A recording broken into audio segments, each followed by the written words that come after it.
ये है भाई दही के शोले, फर्स्ट टाइम खाऊंगा मैं ये, देखते हैं अंदर से कैसा है। पनीर और वेजीज की कुछ स्टफिंग है इसके अंदर, ट्राई करते हैं। दही का काफ़ी अच्छा फ्लेवर आ रहा है इसमें से। हरी चटनी के साथ देखते हैं।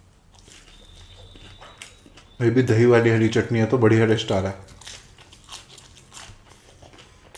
मजेदार है भाई। मैक्सिकन वेज सरप्राइज, इसके अंदर चीज और कॉर्न कून की फिलिंग रहती है। थोड़ा ठंडा हो गया वरना चीज पुल बहुत तगड़ा आता है इसमें।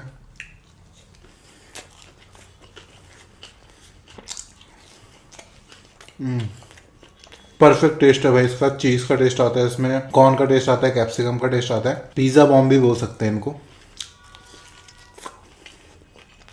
लाजवाब। ये है भाई पनीर पैन फ्राइड मोमो, एकदम पतले से हैं भाई, एक्सपेक्टेशंस कुछ नहीं है इनसे।